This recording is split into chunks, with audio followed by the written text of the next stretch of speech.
Ladies and gentlemen, thank you for joining us tonight. I would like to invite my colleague Esme to make the introductory remarks. Thank you for joining us for this Roger Scruton event tonight. Esme, please take the floor. Thank you. So welcome to the Roger Scruton Centre's event on Does God Exist and what difference does a deity make, ethically and politically speaking? I'm Esme Partridge. I'm a student of religion at SOAS, and I'm really delighted to be introducing this event on what I believe to be a highly pertinent subject. Although through a modern Western lens, it can often appear that secularization is an ever-increasing trend, time and time again, scholars of politics and international relations have been disproven in their theories that religion is a waning phenomenon. And such is the case at a global level, but also here in Britain, and increasingly so, surprisingly, in metropolitan areas. Indeed, in a recent study by the think tank Theos, it was actually found that London is more religious than the rest of the country, with 62% of residents identifying as so. Inevitably, religiosity informs the way that people think and the principles that they hold at both a metaphysical and also a practical level. So in light of this, it seems urgent that we reconsider the role of the sacred in ethics and politics. Indeed, Roger Scruton himself advocated defending sacred things against deconsecration. Seldom does the very concept of sanctity get taken seriously in an environment where materialism tends to be the default for many thinkers on both the left and the right. Given what has been said about the increase of religion then, it is surely now time to reconsider those sacred things that Scruton spoke of and to address them with intellectual sincerity. Tonight our speaker David Conway will be doing just this. Professor Conway is a British academic who has written several books on philosophy and politics. He read philosophy as an undergraduate at Cambridge University and went on to obtain his doctorate in philosophy from University College London. He was head of Middlesex University's School of Philosophy and Religious Studies, at which he taught for over 30 years, and was appointed as Professor of Philosophy. He subsequently worked at Roehampton University as a Senior Research Fellow in Theology and Religious Studies. He is a trustee of Civitas. I'd like to thank our partners, Essex University Conservative Society and the Mallard. The legacy of Roger Scruton continues through the work of his family at Scrutopia, which hosts a summer school at their beautiful manor farm, and we'll send the details out about this after the event. If you have any questions about the event, just please enter them in the Q&A box, not the chat, I believe, the Q&A box, and add your name and university to your question so we know who we're answering. Without further ado, welcome David Conway. Thank you. Shall I begin? Yes, please. Okay, so, the images have gone. Can you still hear me? Yes, we can. Okay. Okay. Well, after a year of almost continuous lockdown and all the misery that COVID-19 has inflicted and continues to, one can surely be forgiven for asking the first of the two questions in the title of this talk.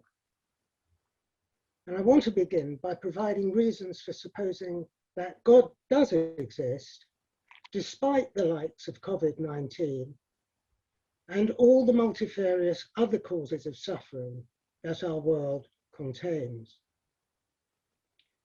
Essentially, my reason for supposing God exists is that this supposition makes the likelihood of the existence of a world such as ours, with its life-friendly order and the living creatures it has, considerably greater than would be its likelihood did God not exist. The reason the existence of God makes the existence of a world like ours more likely than it would otherwise be is that should God exist, we can see very good reason why God might have chosen to create a world such as ours.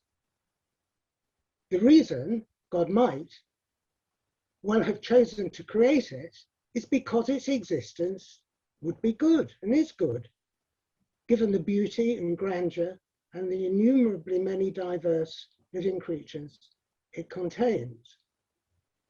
Being all-knowing, God would know that such a world was good, and being all-powerful, God could create it by simply willing it into existence.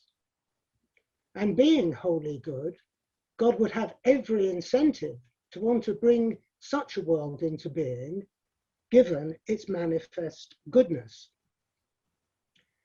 Should, on the other hand, God not exist, there is next to no reason why a world like ours should have come into existence, given the innumerably many other possibilities that there are. For example, that there might have been nothing at all, or instead of nothing at all, there might have been any one of the innumerably many other seemingly equally possible worlds of which none was capable of harboring life.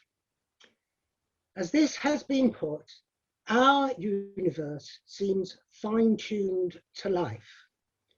As Richard Swinburne, former Oxford University professor of the Christian religion, from whom I have learned much, put it, quote, "The matter energy at the time of the Big Bang had to have a certain density and a certain velocity of recession to bring forth life. Increase or decrease and behave for self-preservative and reproductive purposes. Before there was any life, therefore, it seems impossible, at least to me, to see how it could have begun unless some mind deliberately fashioned the very first living organisms in order that they were organized to behave in those ways. Again, therefore, the likelihood of life having come into existence through design is much greater than were it to have come about without design." At this point, I must address the classic time-honored objection to the existence of a wholly good, omnipotent and omniscient creator God that is posed, is cracked up to be. Why didn't he design a more commodious world than ours? Or at least step in to prevent or cut short all the seemingly pointless suffering that goes on within it? I believe there's an adequate reply to this question. Part of the answer is that many of the natural causes of suffering, such as viruses, earthquakes, and volcanoes, are necessary for animal and human life to be possible. But for viruses, apparently, bacteria would be so rampant on this planet as to preclude the possibility of animal or human life on it. Likewise, volcanic eruptions, while causing massive suffering directly or through attendant tsunamis, are also necessary in order for life to be possible.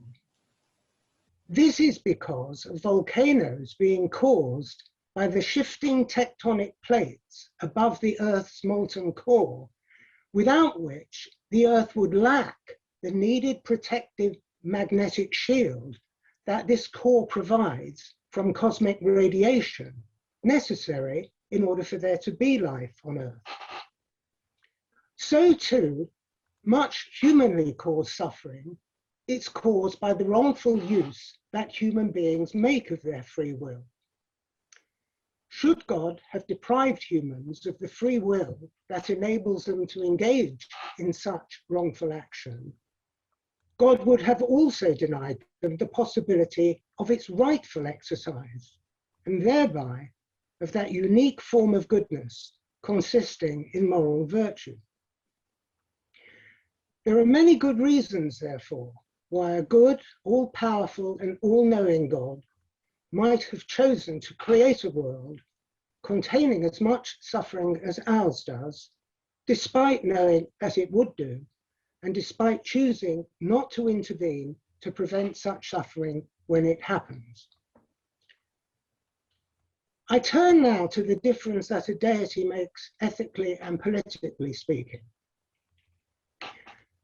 The first difference that a deity makes ethically speaking is to provide humans with the opportunity to come to know that God does exist and what his attributes are, and thereby to become able to enjoy the loving contemplation of him.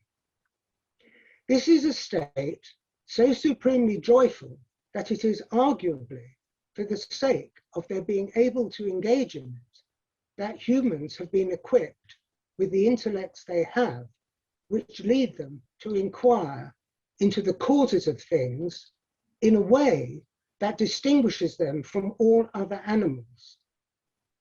They have a speculative interest in knowing the cause of the universe, from which they can be led to discover the existence of God for themselves. Such states of beatitude, as they are called, are arguably the supreme end of human existence.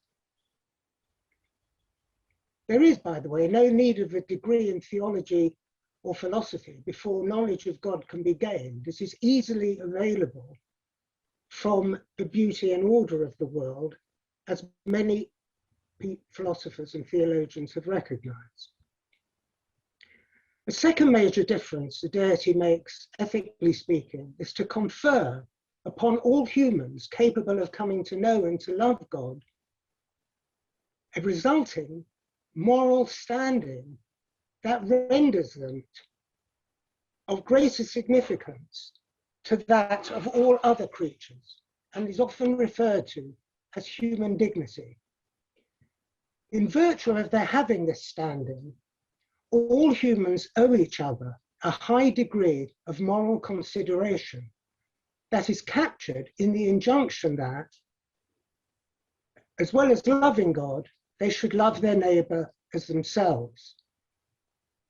Without God, without a deity, there seems little reason to me why humans should recognize, respect, or seek to honor the dignity of any of their fellow humans, let alone all of them. This brings me to the one difference that a deity makes, politically speaking, that I should like to conclude by mentioning. So far, in developing my argument, I have assiduously avoided referring to any of the three Abrahamic religions, which all have belief in God at their center and enjoin the love of him and one's neighbor.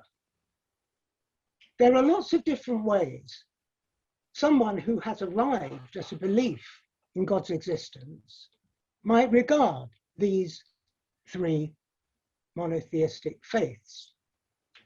One way is to consider only the earliest one to be based on genuine revelation. Another is to consider only the first pair so based, with the second containing a fuller and more final revelation than the first. A third is to consider all three as being based on genuine revelation, but the most recent one based on the fullest and final one. There are actually two other ways of regarding these three religions. First, as all being based on genuine revelation, but addressed to different constituencies and all of equal worth and value to these different constituencies. The second is to regard none of them as being based on any genuine revelation, and all three as being no more than humanly created systems, albeit typically invented, if that's the right word, or created under divine inspiration of their all too human creators for the purpose of spiritualizing and moralizing their intended adherents. Much blood has been shed in past centuries in contestation between these views, and it can often seem in consequence that all positive religions do more harm than good. As far as I'm concerned, there's no need to decide between them, since all three Abrahamic faiths manifestly do serve the valuable end of propagating and supporting a belief in and love of God and neighbor when adhered to in their typically moderate mainstream versions. They are all equally today under increasing assault in the West from a secular intelligentsia that dominates the media and academia. If, as I think it can be shown in their moderate versions, all three Abrahamic faiths have a beneficial moralizing influence on their adherents, they should all be fostered in this country in their moderate forms through the state, for example, supporting faith schools and incorporating a religious dimension into all important state occasions, which recognizes and finds a place, not just for all three of them, but for all other moderate and tolerant faiths that now have a presence in this land. Seems to me that relative to other countries, ours is doing comparatively well in that endeavor, but more could be done, not least through teaching in all our schools, not just about these faiths, but about their value in fostering fraternity, whose only ultimate sound rationale, if I am correct, issues from God's common fatherhood of all humanity. David, thank you. I would like to begin with a question just quickly following on from that. It comes from Graham Arnott, and he asks, does it matter which God exists? Well,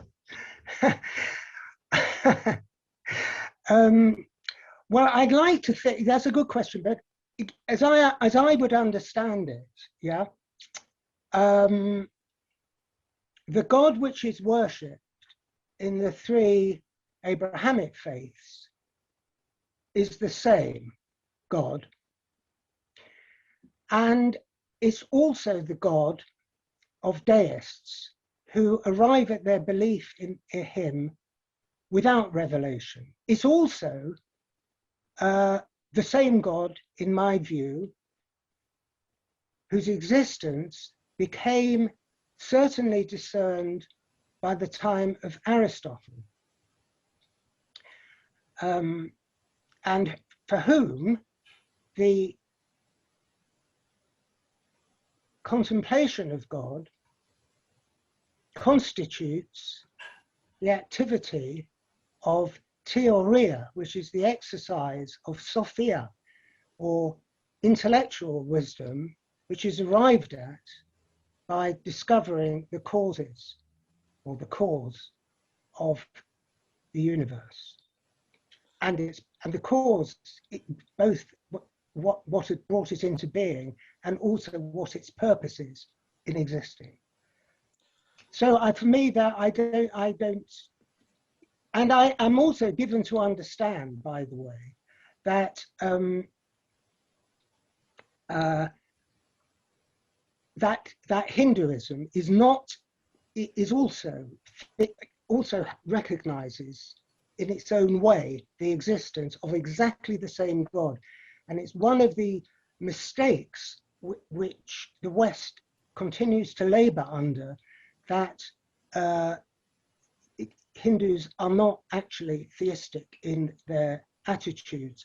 And that was brought out to me by a report I read following the September the 11th events, when a memorial service was shortly held in Washington after the events, to which the three representatives of the three Abrahamic faiths were invited, but which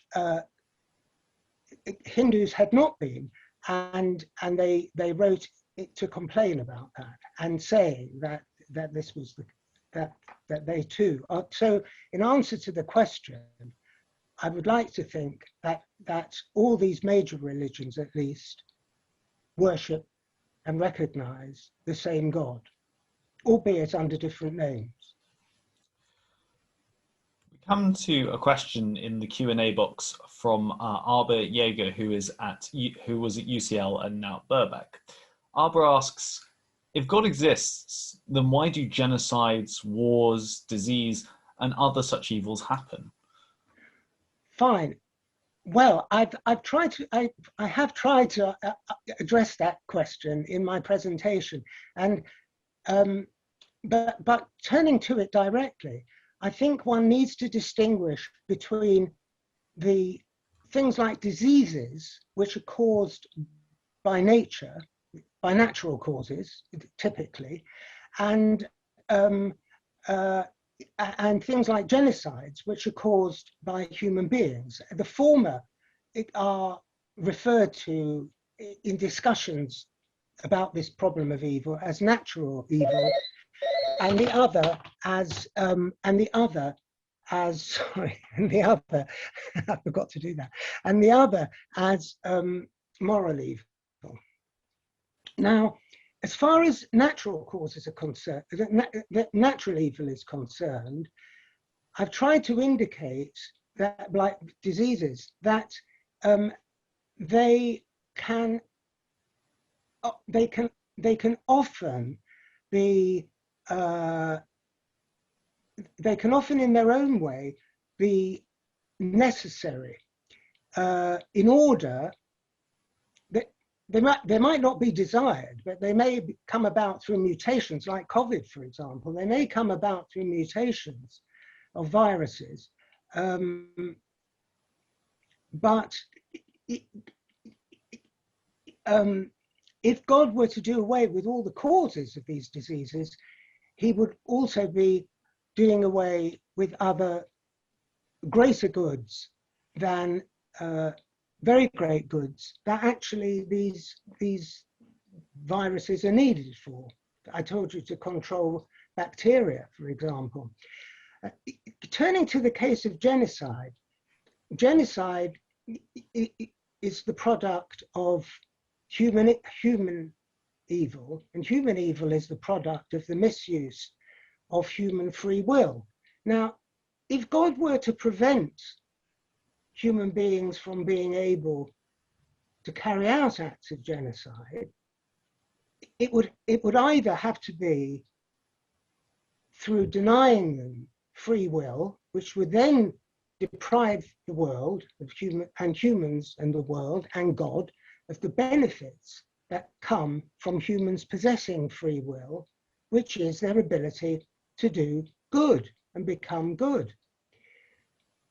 I mean, he could grant human beings free will and then step in to prevent genocides, but there are adverse consequences of such interference. One is that I think that one consequence of such interference would be that it would prevent, did this always happen, it would prevent human beings also from having free will, because they would come to know that that was what would happen, and bearing in mind the possibility, which I haven't addressed, that this life on earth might not be the only life we have. There may be, as all the three Abrahamic faiths believe and maintain, a day of reckoning in the world to come. And should God's existence become too well known and too certain through such acts of intervention, again, it would take away from human beings the free will to choose to act correctly of their own free volition, because the prospect of punishment in the hereafter would then become all too apparent. I'm taking a question now from Zaki Hamdan, and he asks, can the existence of God be proved scientifically despite God being metaphysical? And he is from the University of Calcutta, I believe. I don't know. As far as I'm concerned, God's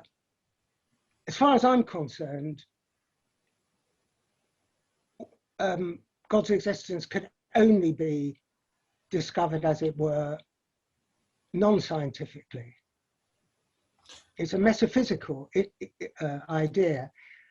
And I would go further, but this is much more contentious. My own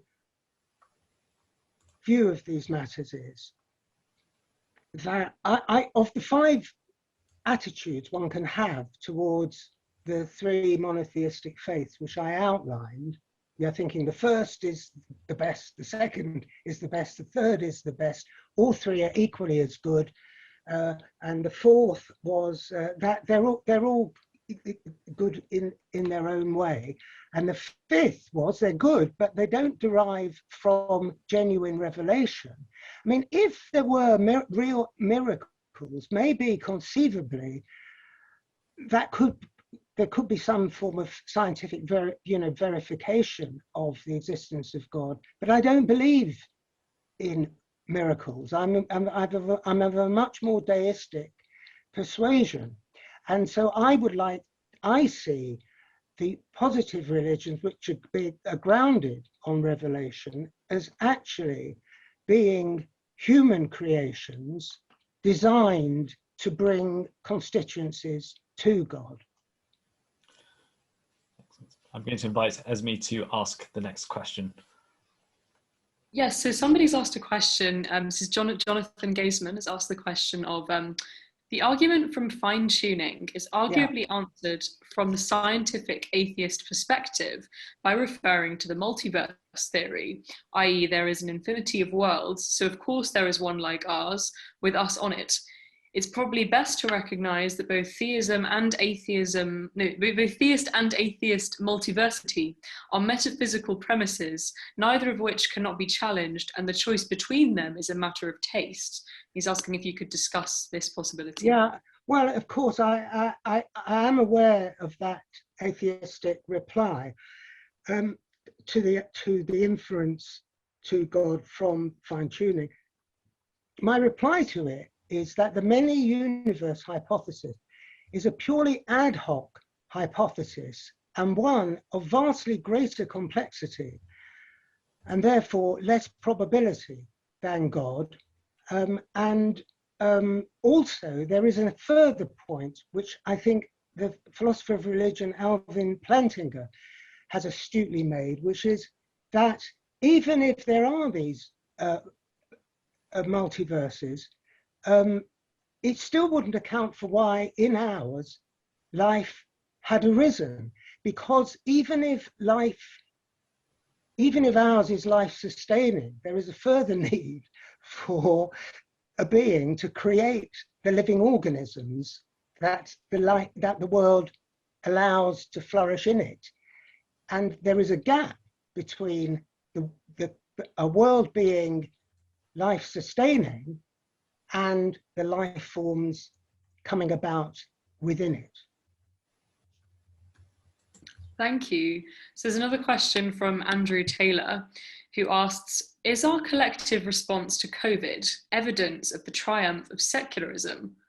One of the essential elements of religious belief is to offer a way of facing suffering and death with a degree of maturity and equanimity, both of which has been notably absent over the last year. Are we now in the West too immature and selfish to believe in God? I'm intrigued to know exactly what the questioner had in mind in referring to the response in the West to COVID that he thinks is due to the lack of religion. I wonder if maybe he means in the sense that the response has been very pragmatic. There hasn't really been a degree of just kind of there hasn't been a sense of predetermination really. That's certainly not been even entertained at a political level. It's been much more of we've been striving to, I suppose, interfere with it, if that's not too strong of a word. And so I think perhaps what Andrew is suggesting is that a truly religious approach to COVID would be instead to accept it as a sort of preordained fate. I'm not sure. I don't want to miss. Okay. Well, I look, if that's the line of argument, I don't buy it. I think we're fully entitled to try and overcome all forms of adversity, of which this is one. Having said that, of course, there is a role for religion in relation to pandemics, but that's up to these institutions to deal with them in their own way. And I suppose one can fault some of them as much as one can fault secularists for refusing to face up to the need, for example, not to congregate when the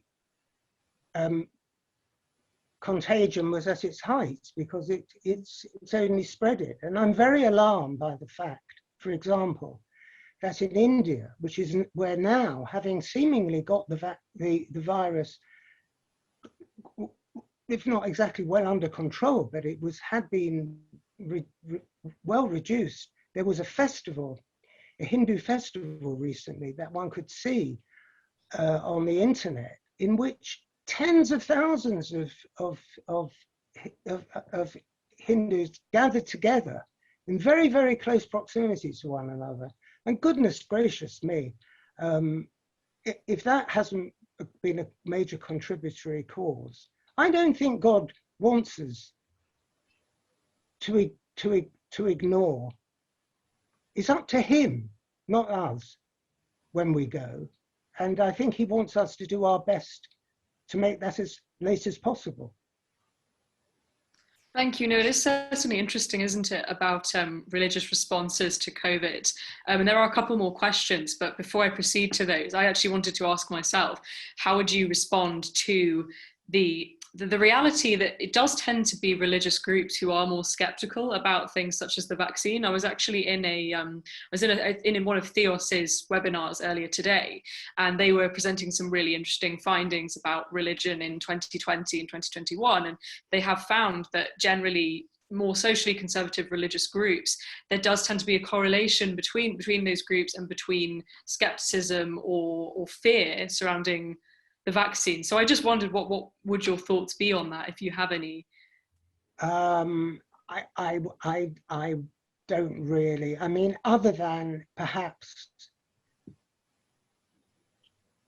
Was it, by the way, was that being observed in respect of this country alone, or more generally? Yeah, that study was just something they found in the context of London, but I think I imagine it would apply. Yeah, the reason I asked that is because I strongly suspect that among those faith groups who are the most resistant to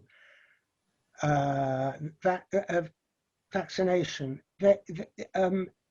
they are likely to be the most insulated from the modern world, as it were, and the most mistrustful of it. And that could possibly be because they've not been long established in this country and have kept very much to themselves, which I can understand, as they might feel they don't wish to be corrupted by the secular world. On the other hand, I do think that we all must make an effort today in this country, and long after I'm gone, continue to do so, to become conversant with one another and with everything that modernity has to offer, bar what we know we should turn our backs on.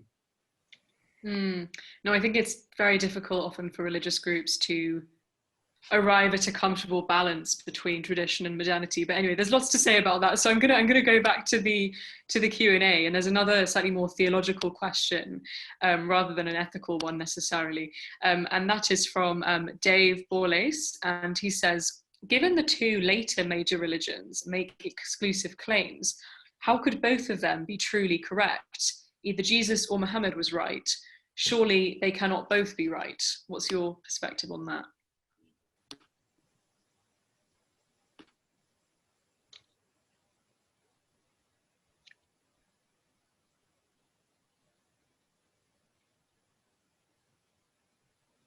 Well, of course, I mean, look, that is a very theologically deep question, but my initial response would be that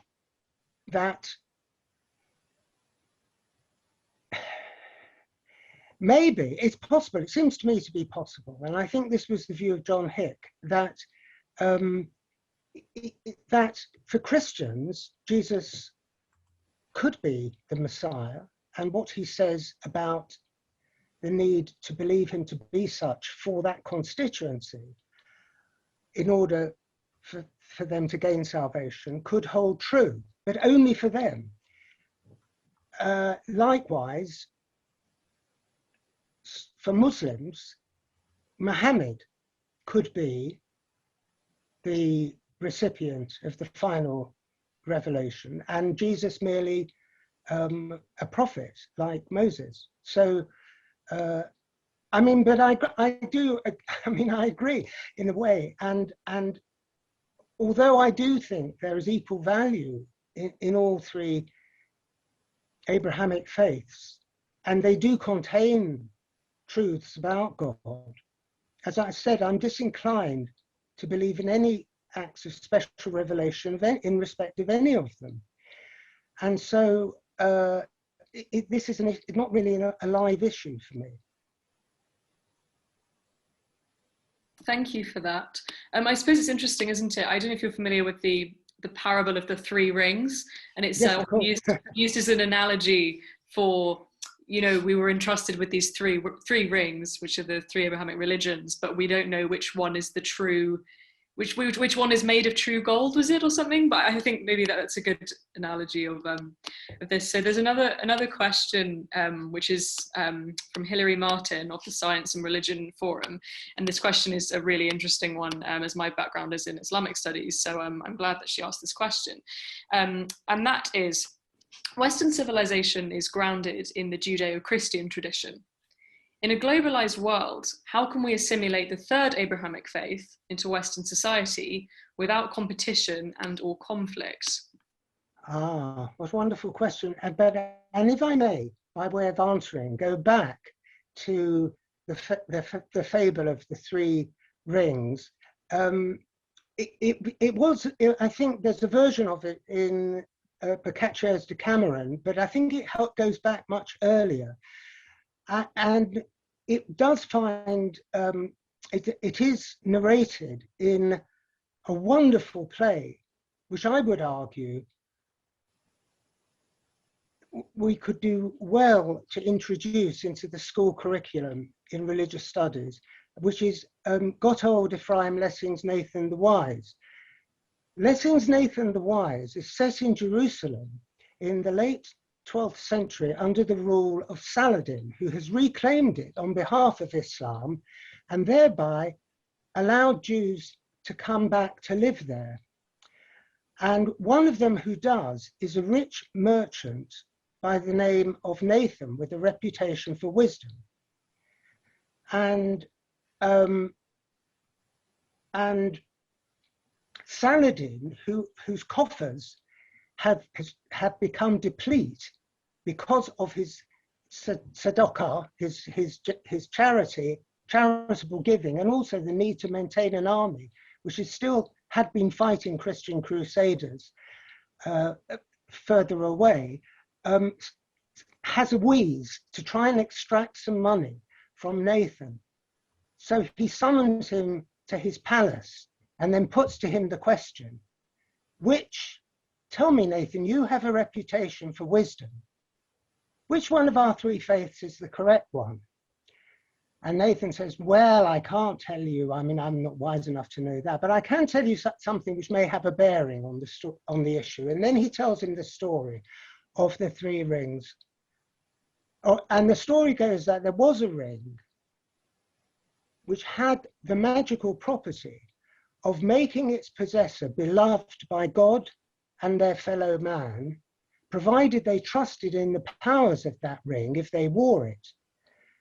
And the man to whom it was entrusted then, upon nearing death, passed it on to his most favored son with the promise to having extracted the promise from him that he would then pass it on to his most favoured son, and so on, until it came into the possession of a man who had 3 sons, each of whom he loved equally, and to whom, when he was alone with them, he had promised the ring. Nearing death,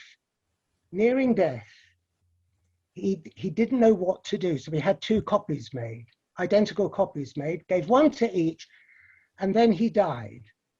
And then Saladin says to Nathan, don't be silly. I can see your analogy between the rings and the religions, but the analogy is not a good one. The rings are identical, whereas our religions are very different. We have different prescriptions regarding dress, we have different prescriptions regarding food, how many times we pray a day, etc. And Nathan said, yes, that's all very true, but those are really superficial differences.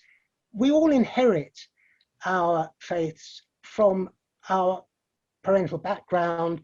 They're all based on a sacred text and so on. And so Saladin said, okay, all right, fair enough, I get that. Now tell me what happened.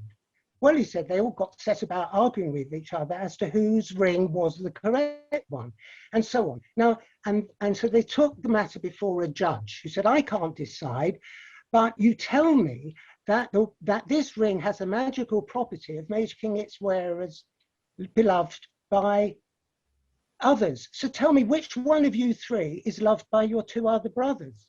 Answer, none of them were, because they all thought they had the right ring. So the judge says, well, I'll tell you what, there's only one thing you can do. Have faith in your ring and seek to become loved, worthy of love by God and your neighbour. Then come back in 1,000 years' time and we'll decide which is the authentic one. Now, the point about, I'm sorry I've digressed so long, but I do think that the fable is so wonderful that anyone here listening should, should hear it.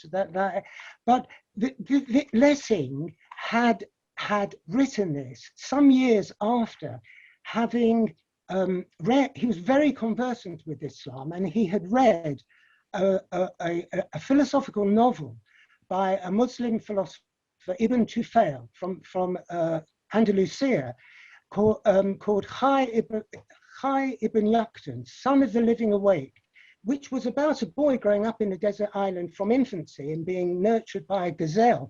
The point is that it's not true that Islam has not had a huge role in creating the culture of the West.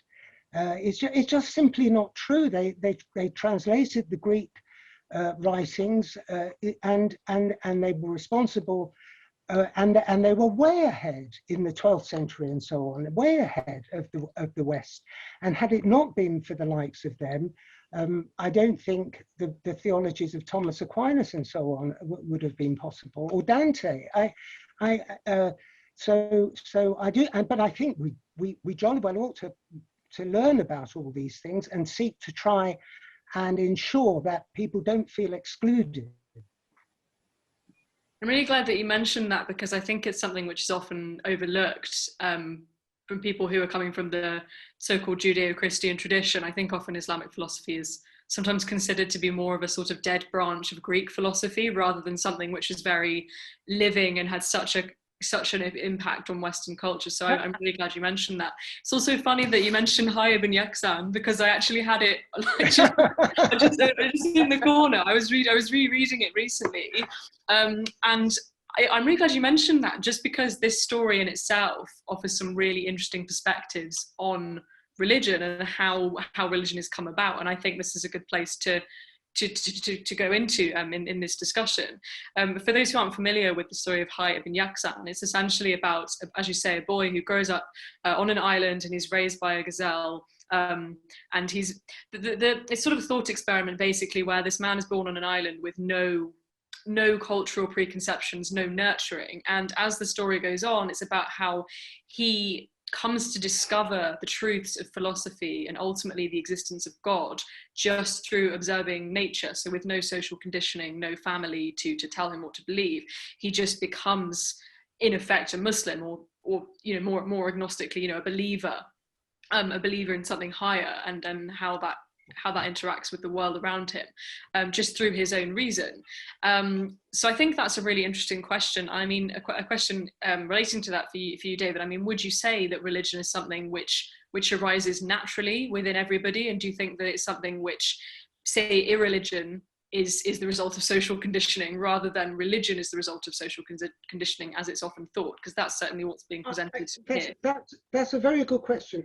I think the answer to that, look, frankly, I don't know, but the guess I'd like to hazard is this.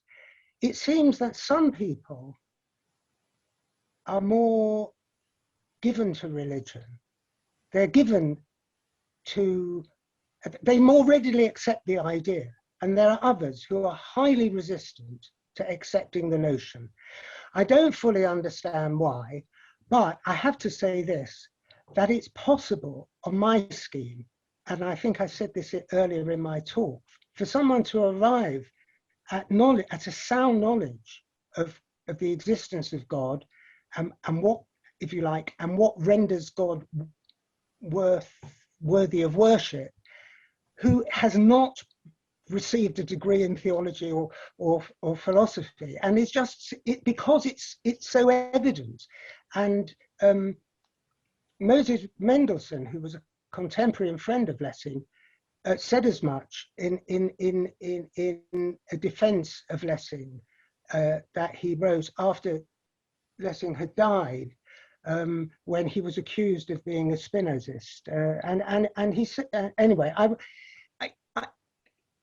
one other thing I think I would like to say, though, is that I do think we need also all three faiths, or adherents of all three faiths, need to wake up to the state of recent biblical scholarship, which has cast considerable doubt on the historicity, not only of the events recorded in the Hebrew Bible, but the date, the time when it was composed. And current, there is a whole space of recent books in this field which have come out, and I find very, very challenging. And I think they challenge all these three faiths equally, which maintain, as we know, that the Hebrew Bible, the Pentateuch, we only have for the first written version of it is the Greek translation of it in the 3rd century BCE, and the Hebrew text does not come until centuries later. And it is arguable that it was only composed at the same time as its Greek translation by scribes who'd been summoned to Alexandria by the Ptolemaic rulers there in order to tell them about the Mosaic law. And then they went into the library, discovered all of Plato's dialogues, in particular the dialogue of the laws, in which he actually has many of the laws which are in the Pentateuch and says that they should be sold, if you like, to the communities for whom they were intended by being wrapped up in a narrative that would make them palatable. So this is, for me, is like we're on the verge of a Copernican revolution, because I think if the Hebrew Bible goes down, then the other two religions are going to be equally challenged. Well, I suppose in the field of Quranic studies, there's already been a lot of that deconstruction, and it's tended to be very controversial. And I can't remember which politician it was. Was it in somewhere in Asia? They were proposing rewriting all three of the holy texts in order to modernize them, or something, which is an incredibly controversial, inevitably. And actually that reminded me, earlier you mentioned, you were talking about accepting religions, and you also made a really interesting point about faith schools, and I really appreciate you saying that, because often that's almost a taboo actually nowadays. But in the wording you used the term moderate. How do you define a moderate religion? Because I think that could also be quite nuanced and potentially quite controversial. Well, what I meant was one which fully tolerated other faiths and none, and also, and this is very important, and I think also regarded the law of the land as the law on religious grounds. This is what this is what Jeremiah enjoined of the ancient Israelites under the Babylonian exile. And therefore, I think law-abidingness would be a sign. Okay, no, thank you for the succinct answer, because I suppose Scruton himself, he was, as much as he was very conscious of there being such thing as sanctity, and I think he makes that explicit, but it also really runs through his work at a more subtle level. But when talking about Islam actually and comparing Islam in the West, one thing that he often does make quite explicit is that in England, at the end of the day, what matters is English common law.